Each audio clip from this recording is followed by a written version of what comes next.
Yo guys, kembali lagi bersama Koko Driver di sini. Hari ini gue mau mengajak kalian untuk jalan-jalan virtual lagi ke stasiun pengecasan mobil listrik.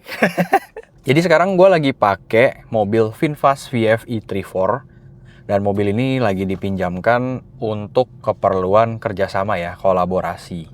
Dan setelah kemarin pakai mobil ini beberapa hari, sekarang baterainya udah lowbat nih di 27%. Sisa range-nya berdasarkan MID cuman sisa 74 km. Makanya gue putuskan untuk bawa ke stasiun pengecasan. Sebetulnya kemarin itu gue udah pernah coba ngecas mobil ini di rumah ya, pakai portable charger bawaannya. Dan dari semua mobil listrik yang pernah gue pakai, cuman di VinFast ini aja yang portable chargernya itu bisa disetting ampernya. Output dayanya bisa disetting jadinya. Tapi anehnya, gue udah coba setting ke yang kecil aja, ngejepret terus di rumah. Gue nggak tahu kenapa deh, mungkin gue yang salah settingannya atau apa ya. Jadi dia ada tingkatannya 8, 6, 8, 10, paling tinggi tuh 16 ampere. Pertama cobain 16 ampere nggak kuat ngejepret. Ternyata setelah gue cek, memang 16 ampere tuh tegangannya tinggi banget. Dayanya kalau nggak salah sekali tarik 3300 ya. Kemudian gue turunin ke 10 ampere. Dan itu gue baca itu dia narik daya 2200 watt. Yang mana itu sama seperti si REV dan si Atto. Tapi tetap beberapa saat gue ngecas, itu ngejepret sendiri terus guys. Jadi pas dicolok hanya bertahan 1 jaman gitu. Terus ngejepret lagi. Colok lagi nih. Kemudian ngejepret lagi. Nah makanya udah deh, daripada ntar mobilnya rusak sama di rumah juga rusak kan ininya. Jadi gue pikir ini aja, gue bawa ngecas di SPKLU aja. Kemudian setelah portable charger, gue juga udah cari-cari kalau mobil ini capable untuk DC fast charging CCS2. Dia klaimnya dari baterai 10% sampai 70% itu tuntas dalam 27 menit aja. Cuman anehnya gue cari nih, gue browsing di Google pakai ChatGPT, pakai AI, nggak ada yang menginfokan berapa maksimal input daya pengecasannya. Kalau misalkan kan kayak BYD Attoan gue kan ada tuh yang dynamic up to 30 kW, yang premium up to 40 kW, REV up to 7.7 kW kalau pakai yang port AC. Nah kalau yang VinFast ini nggak ada infonya sama sekali guys. Makanya gue penasaran hari ini. Jadi gue pikir ya udah gue sekalian ngetes, ngeliat ya berapa sih kilowatt yang bisa masuk. Nanti akan gue share ke kalian. Dan gue juga sekarang on the way-nya ke SPKLU yang ultra fast charging up to 180 kW yang ada di showroom BYD Denza Arista BSD ya. Yes, ada yang kosong guys, jadi nggak perlu ngantri ya. Kita bisa langsung masuk.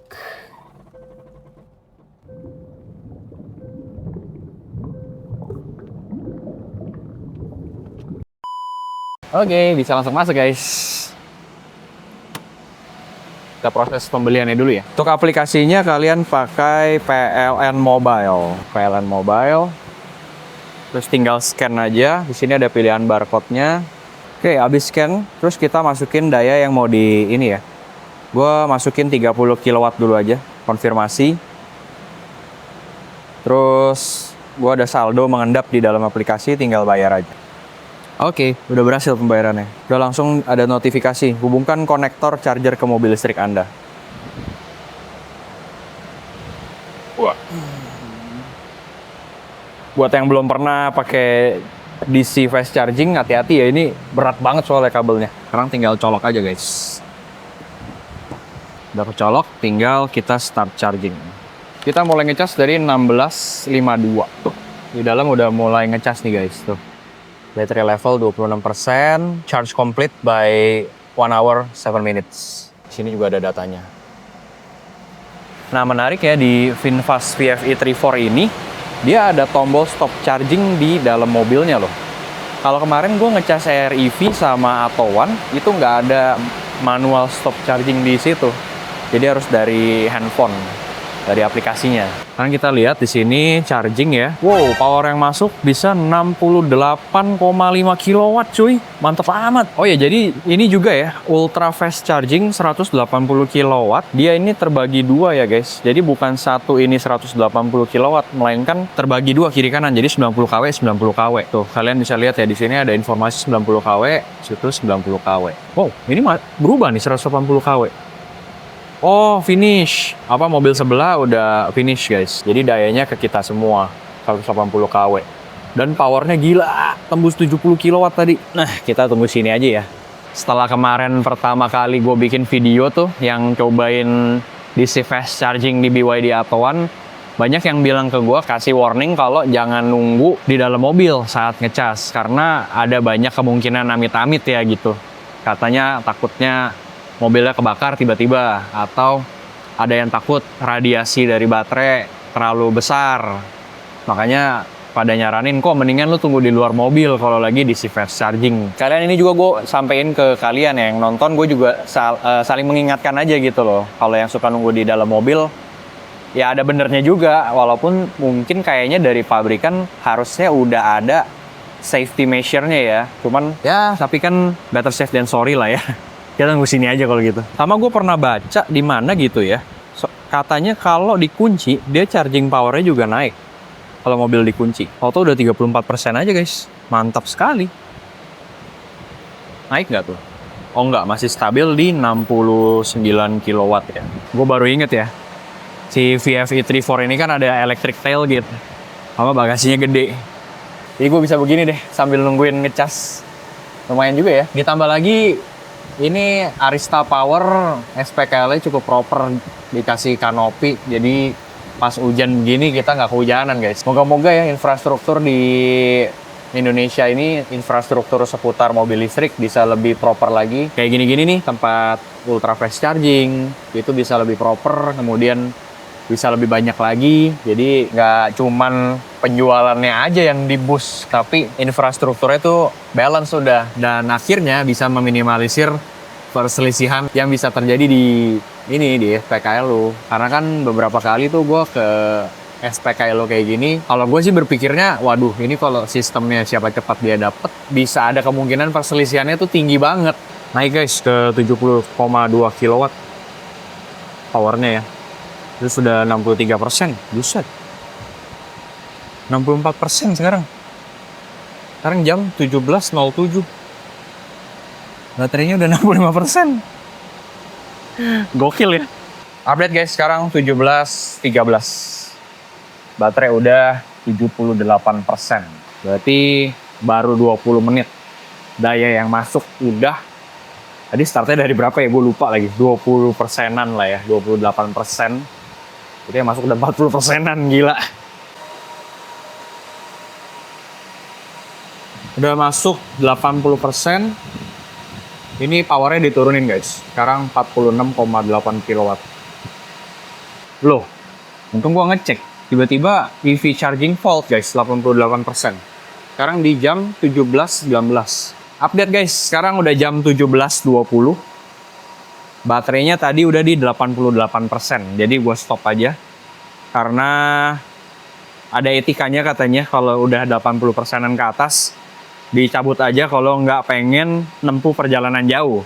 Jadi ya udah gue stop aja. Oke, di aplikasi udah gue stop. Nanti kita ngobrol lagi di dalam. Sekarang gue beresin dulu ya. 17.21 start tadi dari 16.52 ya. Sekarang gue mau minggir dulu lah, takut yang lain mau pakai kan gak enak. Yoi guys, baterainya udah 88%. Jarak tempuhnya 255 km. Jalan gede. Di depan ini ada antrian 1, 2, 3. Tapi yang ada nomor antrian cuma satu mobil sih. Nggak tahu juga deh mau ngecas apa enggak. Soalnya itu ada slot kosong juga sih. Oh tuh langsung keluar orangnya. Mungkin ngantri ya. Jadi yang mau gue sampaikan, setelah kemarin gue bikin video cobain fast chargingnya BYD Atto. Yang mau gue sampaikan itu kemarin gue baca ada yang bilang kalau dia tuh dari Australia. Dia tuh cerita kalau di sana charging etiquette di SPKLU itu kita hanya sampai 80% aja. 80 sampai 100-nya kan charging powernya diturunin tuh. Udah otomatis kan akan melambat dan jadi memakan waktu. Jadi disarankan untuk ngecas di SPKLU fast charging hanya sampai 80% aja. Supaya antrian berikutnya bisa lebih cepat pakai. Itu lebih ke arah ini aja sih. Consideration aja. Soalnya kalau boleh komen ya, kalau soal kayak gitu. Ini gua nggak membantah, gua nggak cuman tukar pikiran aja, open discussion. Kalau gue pikir kayak gitu agak rancu ya. Karena kan dari 80% ke 100% itu hanya boleh kalau kalian mau pakai mobil atau untuk menempuh jarak jauh. Nah, sedangkan parameter pastinya apa nih menempuh jarak jauhnya? Karena kan setiap orang kalau ditanya, lu udah 80% gantian dong gitu. Let's say ya, ini langsung contoh studi kasus aja.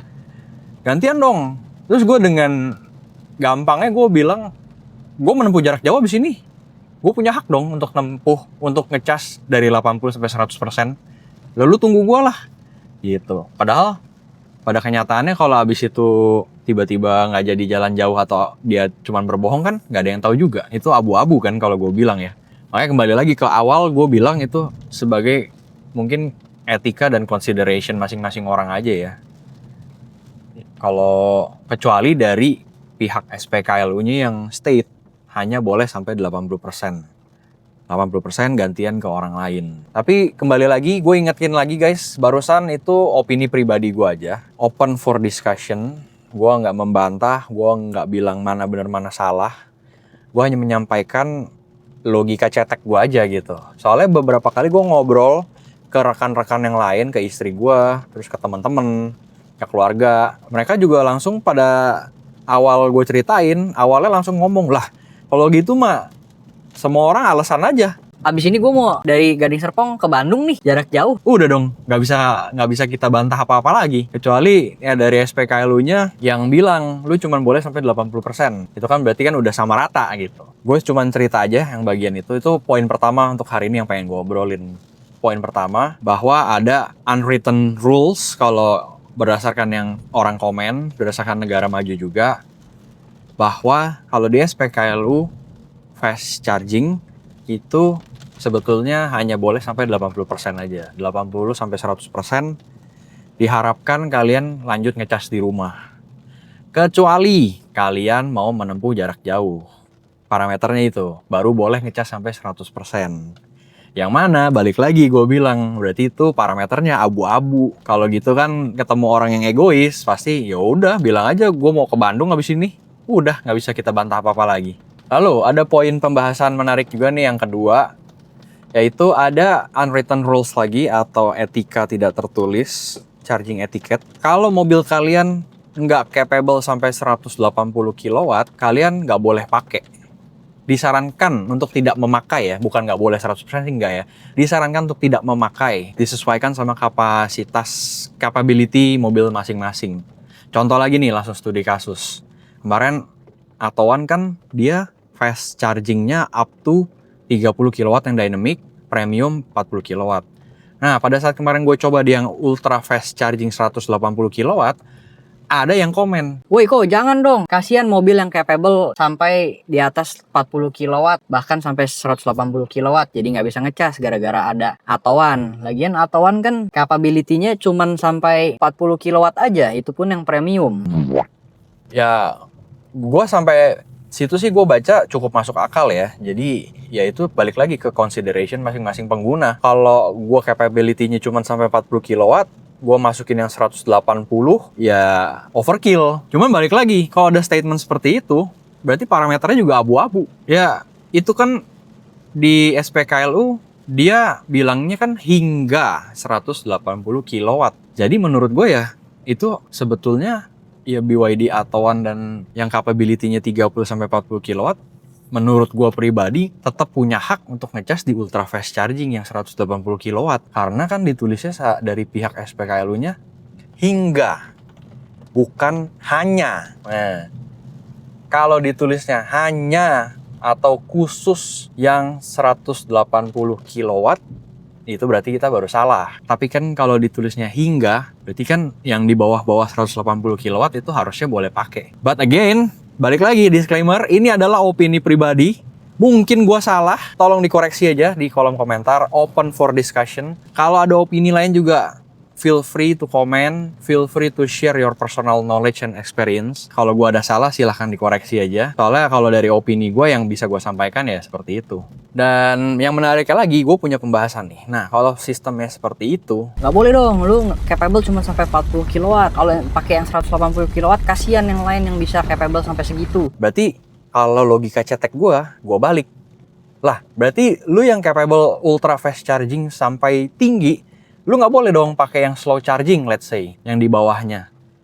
Kalau lu boleh pakai juga, berarti lu egois dong, ya nggak sih? Lu mentang-mentang mobil lu capable sampai yang 180 kilowatt, lu boleh pakai either yang 60 kilowatt atau 180. Sedangkan yang di bawahnya nih, ya udah lu terima nasib aja gitu. Lu cuman boleh pakai yang slow charging atau yang sesuai dengan capability mobil lu aja. Sedangkan kalau gua balik kayak gitu, gua rasa pasti si yang punya mobil juga pasti merasa lu egois dong. Lah gua kan punya hak juga ngecas di mana aja. Yang punya mobil ultra fast nih. Ya balik lagi, kita juga sebagai pemakai yang Atowan dan lain-lain yang capable 30-40 kilowatt aja, kita juga merasa punya hak juga dong gitu kan. Lah, biarpun kita cuma sampai 40 kilowatt, tapi kan di SPKLU-nya yang ditulis itu hingga 180 kilowatt. Jadi semua balik lagi ya, memang disitulah etika masing-masing orang sama consideration masing-masing user di involved di situ gitu, dipermainkan lah ibaratnya. Nggak ada yang bener, nggak ada yang salah kalau menurut gue ya. Jadi itu hanya opini pribadi aja yang barusan gue sampaikan. Gue nggak state kalau gue pasti bener, enggak. Kalau ada salah silahkan koreksi aja informasinya. Dan silahkan tukar pikiran juga di kolom komentar. Jujur gue pengen bahas ini karena kemarin itu baru pertama kali gue cobain DC fast charging. SPKLU DC fast charging, sorry. Soalnya sebelum-sebelumnya punya REV itu gue selalu antara ngecas di rumah atau gue coba ngecas yang AC aja. AC charging tuh yang 7.7 kilowatt. Jadi gue nggak ketemu drama-drama seperti itu. Sedangkan kemarin setelah gue bikin konten seperti itu, yang kemarin cobain DC fast charging, ternyata ada beberapa komentar yang mengingatkan ya, bukan menyalahkan guys. Ini juga perlu gue state ya, komentarnya juga tidak menyalahkan, tidak memojokkan. Jadi sifatnya tuh opini dan ini aja, masukan. So gue nerimanya juga, oh iya oke deh, terima kasih sudah diingatkan. Makanya tadi gue praktekin, ya udah mobil ini udah 80%-an, gue pikir udah deh stop aja, gue nggak lanjut lagi. Kasihan juga yang lain-lain yang mau ngecas yang udah ngantri jadi lama. Soalnya tadi dropnya lumayan jauh ya, dari 70,6 kilowatt dropnya ke 40 kilowattan aja. Yang mana menurut gue sih tetap cepet ya sebenarnya kalau mau ditungguin. Dari 80 ke 100 tuh masuk 40 kilowatt paling juga 10-15 menitan lagi. Cuman ya udahlah. Alright, udah sampai rumah guys, dan gue mau share ke kalian detail untuk hari ini ya. Jadi tadi gue ngecas selama 28 menit 24 detik untuk daya yang terisi 29,24 kilowatt. Biaya pemakaiannya di 74.285. Rinciannya itu ada biaya listrik sama ada PBJT TL. Apa nih PBJT? Pajak barang dan jasa tertentu atas tenaga listrik. Pajak lah ya intinya ya. Oke, ini kasarnya untuk mengisi daya 30 kilowatt kita butuh duit 75.000 dan waktunya 30 menit. Kasarnya seperti itu aja. Menurut gua klaim si VinFast ini 10% sampai 70% tuntas dalam 27 menit itu berarti bener ya. Karena ini pas banget cuy. Tadi kan gua start dari baterai 26%. Kemudian finishnya itu, tadi kita sambil ngitung kalkulator ya supaya kalian finishnya itu di 88%, berarti daya terisi kan baterai terisi 62%. Terus waktu pengisiannya tadi 28 menit. Berarti klaimnya bener guys. Karena dari 10% sampai 70% itu kan 60% daya terisinya. Dia klaim 27 menit. Dan hari ini pas memang 60%-an daya memakan waktu 28 menit. Dengan peak power-nya di 70,6 kilowatt. Mantap cuy. Sebagai informasi tambahan, baterai VinFast VF-e34 ini tipenya itu lithium ion ferrofosfat LFP. Kapasitasnya itu 41,9 kWh. Dia tenaganya itu di 110 Nm dan torsinya tadi gue baca di 230-an Newton dengan jarak tempuh hingga 318,6 km dengan metode pengetesan NEDC ya. NEDC itu adalah New European Driving Cycle, berarti pengetesan yang paling mendekati cara berkendara selayaknya sehari-hari gitu, senormalnya. Yang gua tahu tuh pengetesannya tuh lebih detail kayak stop and go, naik turun lewatin jalanan naik turun dan lain-lain. Sedangkan ada pengetesan satu lagi namanya itu WLTP ya. Sebagai informasi tambahan, kapasitas baterai VinFast VF-e34 ini itu 41,9 kWh. Dengan klaim jarak tempuhnya bisa hingga 318,6 km dengan metode pengetesan NEDC. Selain itu gue mau recall lagi 2 poin unwritten rules atau charging etiquette. Yang pertama tadi disarankan untuk mengecas di ultra fast charging itu hanya sampai 80% aja. Kecuali kalian mau nempuh jarak jauh, kalian punya hak. Nah, itu kalian baru punya hak untuk ngecas sampai 100%. Kalau enggak, disarankan untuk sampai 80% aja supaya bisa menghindari antrian yang mengular.